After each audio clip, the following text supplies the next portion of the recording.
vida, e a vida era a luz dos homens. E a luz resplandece nas trevas, e as trevas não a compreenderam. Qual é a questão poderosa desses dois textos que nós acabamos de ler? Primeira coisa é que os dois textos eles falam sobre início e princípio, sobre o começo de tudo. Quando tudo se criou, quando Deus criou a terra, quando Deus criou os céus, quando Deus criou tudo que existe na humanidade. Quando Deus ele organizou, colocou tudo em harmonia. E o mais interessante desse texto, pastor Jean, é que Deus, de forma pedagógica, ele faz questão de enfatizar a pessoa do Espírito Santo de Deus.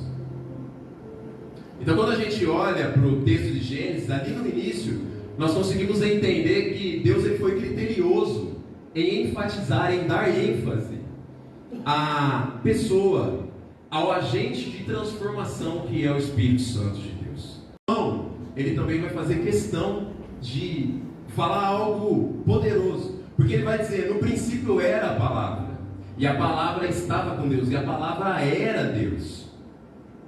Então ele traz um alerta que o nosso Senhor e Salvador, ele já estava no início de tudo.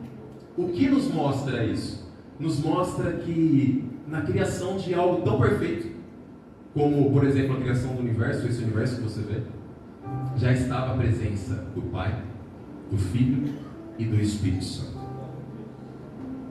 O texto ele vai nos mostrar e ele vai deixar claro para nós que havia trevas, havia trevas sobre a face do abismo.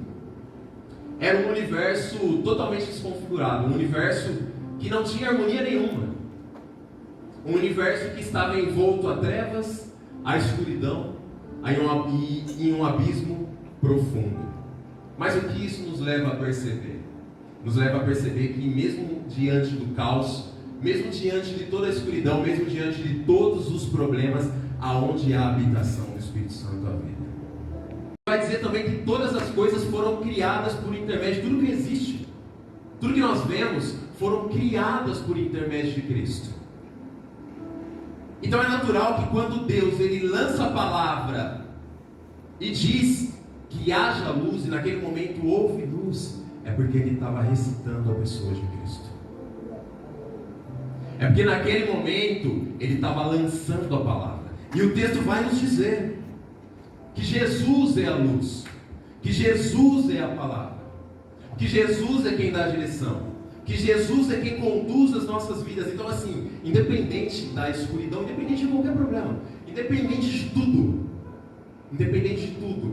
a presença de Jesus e a presença do Espírito Santo, ela transforma qualquer lugar. Não existia habitação, não existia fôlego, não existia luz naquele lugar. E em Salmos capítulo 119, o salmista ele vai dizer no versículo 105: lâmpada para os meus pés é a palavra, é a tua palavra, e luz para o meu caminho. Sem Cristo, meu irmão, nada do que existe, sem Cristo a sua vida, sem Cristo a minha vida, nada poderia se concretizar. Sem a presença de Jesus e sem a presença do Espírito Santo de Deus, nada, exatamente nada, poderia ter se concretizado. Mas onde você quer chegar? Eu quero chegar ao ponto que, qual é a atenção que nós damos a Cristo? Qual é a atenção que nós damos à pessoa do Espírito Santo? Qual é a responsabilidade com esses dois elementos da Trindade? Porque Deus fez questão de nos mostrar, Solenal. Ele fez questão de dizer o início de algo tão poderoso e grande, extraordinariamente grande. Eu nem precisaria usar esse termo, mas eu gostaria de usar, porque como descrever tudo que Deus criou? Como achar palavras? E ele faz questão de dizer, no início de tudo, a presença de Jesus já estava ali.